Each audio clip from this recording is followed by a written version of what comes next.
What's going on? Welcome back to Courage to Grow with Jeff and Joe. Yes, it Hey, I love rhymes. it. It makes it more fun. So today we are talking about continuing with our theme of the courage that is necessary for small business owners, entrepreneurs, solopreneurs to face this adversity that they're facing every single day and to persevere, to push through, to grow in the face of failure. Now, on today's episode, we don't have a specific guest. So you're riding solo with me and Joe. And what we figured we'd talk about is one of our core values as a business and how it's being what I would say is misinterpreted or misused, maybe not necessarily on purpose, in the industry of coaches, right? So if I'm coaching coaches, or if I'm a business coach, or if I'm a business mentor, if I'm a guru, if you will, right, out in the world, if I'm writing books, if I'm, essentially preaching to the audience that I feel is my ideal audience, which ends up being business owners, am I doing good or harm, right? And that concept can really be wrapped up with learn, do, teach. In an effective environment for business owners, you're going to have learning, right? That could be an online learning component. It could be an e-learning course. It could be an e-book. It could be a real book. It could be an audio book. It could be teaching in person. It could be office hours. There's a million. I could go on forever. That's the learning component. The do component, and Joe, I'm going to have you chime in on kind of where this came to your head in a minute. I just want to give everybody sort of a preface of this, if you will. The do component is the action, right? And during action, you really should have a guide with you. It shouldn't be a delayed action. It shouldn't be an unsupervised action. It shouldn't be like this. Stop me if this sounds familiar to anybody who's had any coaches in the past. Yeah, hey, this is what worked for me. Go do that. Report back to me next month how it went. Yeah. That is not do. That is preach or order. Yeah. Right. So I'm placing an order. I'm saying, hey, go do that thing. We'll talk in a month. That's a 30-day delay on a proof of concept, on an effective action. That's a waste of time and therefore a waste of your money. That's not okay. So that's the do component should be supervised action. And then the teach component is, okay, you've come a long way with our program. You've learned a lot of this. You've done the actions. You've reaped rewards and benefits. It's doing great things for you and your business. Are you ready to teach others, to help others? And that is the component where you step in and you start taking the necessary step to mastery, which is teaching others to do so. So learn, do, teach. There's your preface of it. Joe, where did this come into play for us, our core values, and really where we started taking action on it ourselves? So there's two stories behind this. Number one was, like you, I had the journey of meeting different coaches that I paid for. And we even had this experience within the last year, you and I, where we paid a significant amount of money where other people I know would literally just wouldn't have the means to pay for such a course. And was a stretch for us. We didn't want to do it. We were like, oh, this seems like a no-brainer. That's it. Because of the results that they were peddling, right? That's they were saying we're getting people this. And it comes down to asking somebody, this idea of, here, spend this money. And we know that there's a component of those who pay attention. Mm-hmm. We were paying significant attention. We were given, here are steps. We went out and we did the steps based on what they told us. Mm-hmm. So let me just stop right there. Based on what they told us. Tell me and I might forget. Show me and tell me and I'll forget. Show me and I might remember. Involve me and I'll understand. So let's just, that saying's been around for centuries. Now I'm going to go back to thousands of years ago. And this is where I get the idea of where the SOS Dojo came into play. It's for thousands of years when we talk about martial arts, you have somebody who has a level of mastery and they start to teach people. And these people come back and they start to do the work with the teacher. And then over time, they earned the right to get to a place where they start teaching others. And then what happens to their own level of mastery of what they're teaching? It literally, if you think it 10x the first time, then it becomes a new level. And my own experience in the martial arts world was that getting to that black belt level was when it was like, oh my God, I've only begun to start my training. Yeah. So when I thought I knew it all, and this is the problem, right? People go out and they take a weekend course and they've been taught something, so they learn something new. That doesn't mean that you have mastery over it, not even close. No. And I like Matthew McConaughey's approach to it. He's been acting for several decades now. And years ago, a couple decades ago, he was asked, so who's your hero? And he said, let me think about it. And then he was like, my hero's me 10 years from now. And people scoffed at him. And yet the fact of the matter is he got better. And then they asked him 10 years later, who's your hero? It's like, I'm not even close yet. It's me 10 years from now. And that's the thing. I mean, he had surrounded himself by, never mind other actors, coaches, directors, producers, to help him get to another level of mastery. So this whole idea where we come from in our program, which is the SOS Sales Objection System Dojo, the dojo is a place where you can come and practice with people from varying levels of experience, and everybody in that community is there to help lift you up. Now, that doesn't mean it's going to be easy, because it's not. Sometimes you're not gonna get knocked out. You're gonna feel you're gonna feel beat up once in a while, and yet everybody's gonna be there to pick you up, because you're gonna develop. And again, the word here is develop the right habits. You're gonna, like being in a gym. If you go to a gym and you're just buying access to the equipment, you could read magazines and you could get workouts in. And I've been victim of this. You could get workouts in and you're reading workouts from Mr. Olympia, or you're reading workouts of somebody who won the CrossFit Games. It's like, are you serious? So now you're doing what, a Matt Fraser did, and you're training like them, who that's all they do, and they're sponsored, and who knows whether or not they're on different protocols. And I'm not going to get into that issue. Yeah. And you're just doing it alone because you've read it. Think of every time in your life. I'm talking every time. And think of the farmer who, same thing, his children, he teaches them how to take over the farm. He teaches them so that they get up every morning and they do it. And then they develop a level of mastery to do what? To do the same thing with their own kids. Well, we're doing the same thing with our members. And that's why I find it funny where, if you can say, I offer a 100% money back guarantee based on your results and on your level of being delighted, I mean, I don't think you can beat that. When I hear somebody, well, that's just it. When I hear somebody say, "Yep, our guarantee is we'll work with you until you get your first customer." Well, honestly, that's horrible, because it could be 5 years from now. It could take 5 years, and they're still, what are they doing? They're preaching to other people while you're there, and you personally aren't getting the results. So I just go back to, what this logo represents, and it's the value of learn it, do it, be consistent with the doing, get to a place of where you can teach it. And when you teach it, that's where you really develop mastery. Like what about it for you, Jeff? So the big thing that comes to me is like what I would have previously considered failures, waste of time, waste of money, waste of energy, effort, blood, sweat, tears in mentorship practice. And I'll give the example. Like I was a mentor doing the learn, order, or learn, preach most of the time.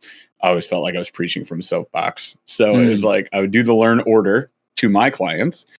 And then they come back in a month and I'd be like, okay, what have we accomplished since last time we talked? And they'd be like, oh yeah, I didn't get to any of that. Like, oh, okay.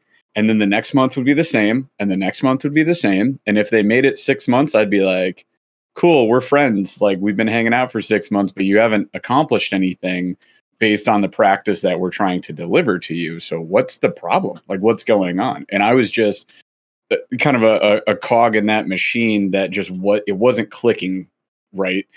unless you would get that person every now and then. And it was maybe even, it could have been like 60-40. 60% of the time you got those people that are like, I don't know, I'll do it if I can. 40% of the time they were so accountable to themselves that they would get it done. But it takes such an insane amount of ownership and accountability for someone to just go out and just do it on their own, take that order, go get it done, let alone do it well. So there was oftentimes I'd run into people who they'd go, they'd do it, they'd come back and be like, didn't work. And I'd be like, great, walk me through what happened, right? They walk me through and I'd be like, oh, that's the problem. So all of this could be shortcutted. Like we could time collapse this insanely well if we just would go and do, right? If we just added the do component instead of the order and preach component. So the issue that I'm seeing, and the reason that this resonates so well with me, is that, having been in it myself, having been that learn order person, that mentor, if you will, if that's what you want to call it, essentially a coach, having been there, done that, and then having worked with other coaches, and you and I have worked with coaches, I've worked with coaches on my own. Like what I see the vast majority of the time is it's just learn, preach, order. Like here's some instructions. Here's a Google Doc. I made a video of me talking about my Google Doc. Like watch this video of me. You could just read it if you want to do, or you can watch a video of me talking about it. That's very valuable. Not really. And then I'm going to preach about how awesome I am and how this works so well for me and how it works so well for like 2 or 3 other people. And then I'm going to order you to go do it. And then if it doesn't work, honestly, it's your fault. Like that is what I'm seeing. Yep. Have you ever been in a situation where you've asked a question, somebody, this mentor or person that you're paying gives you the answer, and this could be whether it's one-on-one or in a group setting, it doesn't matter. You ask a question, they tell you the answer, and you still haven't had the question answered. Yeah. This is the do component, that it's as if the coach in these situations, the mentors in these situations, and I'm not saying that this happens to 100% everybody. It is rampant because I've done a lot of self-development and I've seen it and I've experienced it firsthand. And it was one of the things that frustrated me. I would ask a question, I'd be given an answer like, well, go check the modules or go watch this video. I'm like, I'm talking to you right now. I'm literally begging. Show me this, like do this with me. I mean, when I see a client and people come to us and they're begging for our help, excellent. I'm going to help you and I'm going to walk with you. And then I want you to do it. I'm going to watch you now do it. And then I'm going to let you go and do it and help others. Like if you see the difference, I will tell you that the time gets collapsed. You literally wormhole this whole idea of getting from point A to point B. You could take a lifetime or just fold, and it's the idea of literally like drawing a line on a piece of paper and folding the piece of paper and going poke. That's it. Right. That's what we do. And and there's other people that have done it and they do a good job of it because they're going to walk you through it. It's like going to cooking school. You go to cooking school in the process. You have to do it. If they're not going to say, okay, go out and buy, $1,000 worth of Wagyu beef. And like, are you kidding? You don't want to mess that up. You do not want to mess 32 and it'll be perfectly fine. It's like conduction in theory. Like you're saying, if you understand the theory of how to cook that Wagyu beef, then you should be totally fine. Versus if we start small, we work our way up. Like, right.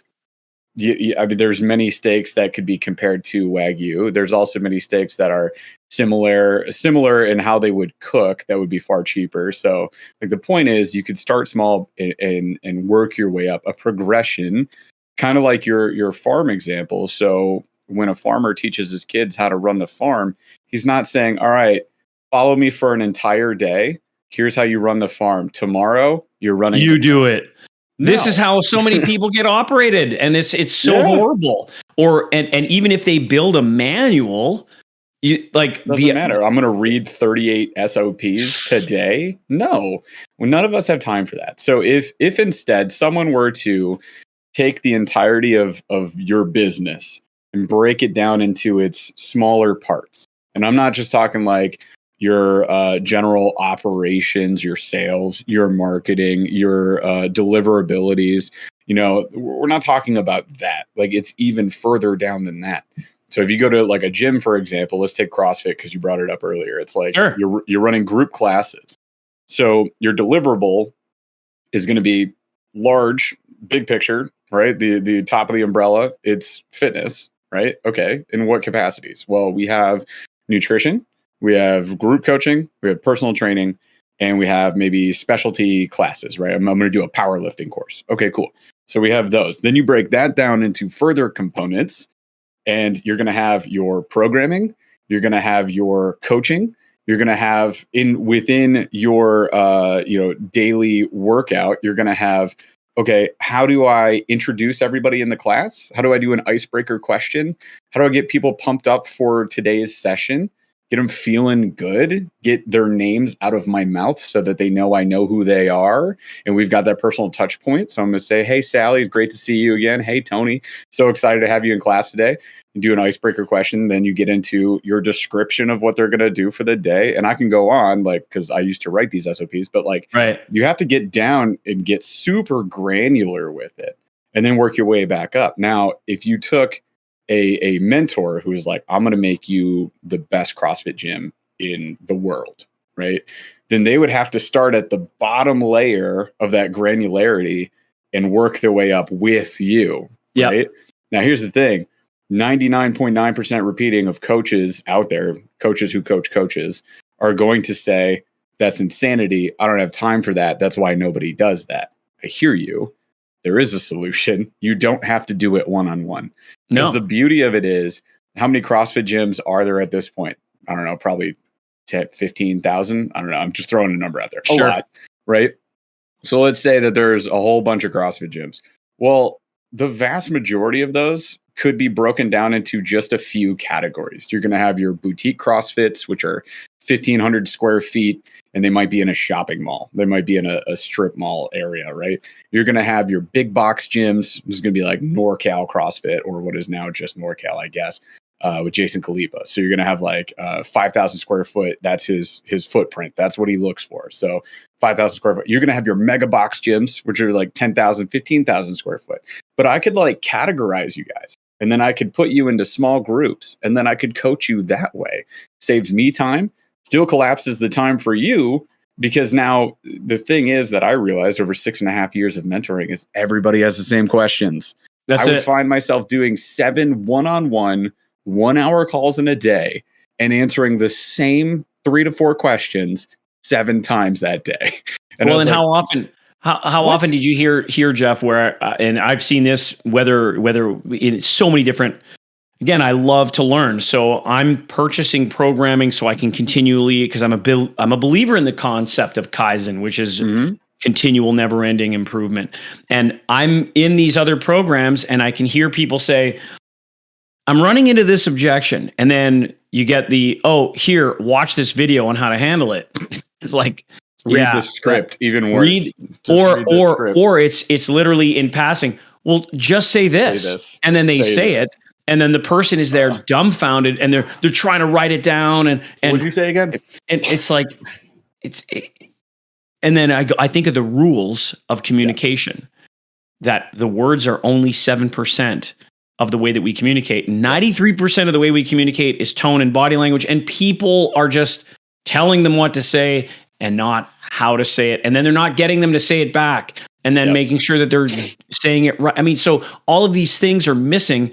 So at the end of the day, no matter where you are on your journey, whether it's as an entrepreneur, as a salesperson, as a health practitioner, as somebody who is a fitness coach, as a fitness professional, if you want to get better, you learn, you do, you teach, and you earn the right to get to that teach place. And when you do, that's when, if you think you're doing great already, it will literally quantum leap from here.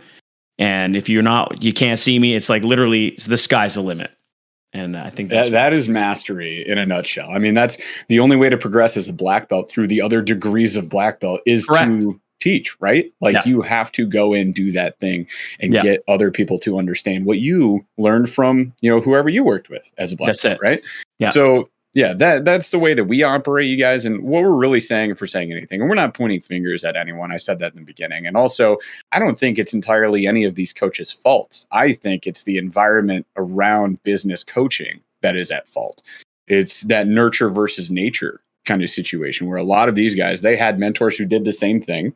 Yeah. They became successful. They're like, oh, I don't need this mentor anymore. I'll be a mentor myself. And then they go do the thing the exact same way. And they're just... Or do they care? Or do they care? Well, I mean, that's a legitimate question, Jeff. I mean, some people are just in it for the money, and you can some definitely feel are. So I do believe that some care. I will put that out. I do believe that some care. And I do too. There's no ill intentions behind them. I do believe there are many that don't care. Well, and they put on a wonderful facade, and the marketing is really slick. And then once you're there, it's like, yeah, thanks for your dough. And then what's interesting is your renewal is about to come up. And then all of a sudden, and we experienced this last year, the renewal was coming up, and you and I were both very disappointed. Like truly, I was heartbroken. It was like, wow, we made this massive investment, and literally it didn't pan out. And then it was well, it didn't work out, guys. Like that's literally what it was. Like. Oh yeah, it was like, it was nice working with you. See you later. Peace. I was like, whoa, I feel like you could have done something. We made $0 off of your program. You know that it was a huge waste of money. You know that we're upset about it because we've told you. Yeah. And you're not doing anything about it. So I guess we were just a number. See you later, and that's unfortunate. And maybe you all out there, you've experienced this somewhere. Look for what we said today, what we really went into depth with today. If they do not learn, do, teach, then you do not sign up with them, because somebody who is just placing orders for you or just preaching all the time without any substance or any involvement is not worth your time or money. It's not worth your time or money. So if we can do anything today, we can save you a bit of money or a bit of wasted energy, time, and effort there. Awesome. That would be a huge win for us. If you want to see how we learn, do, teach, then you can just step right into a free session with us. So just hit us up. You can email info@sosdojo.com and we'll get you set up with a session. That's what it's all about. And it's very limited. Yeah. And just so you know, it's very limited. In other words, we only allow one guest per session. So it's not like there's tons of people. We want you to be able to come in and experience it with our active members. So you're coming into an actual live session with paying members, and you see how we do it. And so be forewarned, we'll likely ask you to participate. And that's important, because if you don't participate, you don't truly learn. Yep. So if you want to step out and have the courage to grow with Jeff and Joe, step in, have some fun. There we go. I love it. All right. Appreciate you guys for listening, and we'll be back, new videos every single week. And if you follow or subscribe to our YouTube channel, we're going to be dropping more content weekly as well, beyond just the podcast. So stay tuned for some tactical stuff that maybe you can practice with us. And if you really want to do that in person, so the actual doing gets done, again, just book that free session with us. Thanks a lot for listening. Chaz, take us out.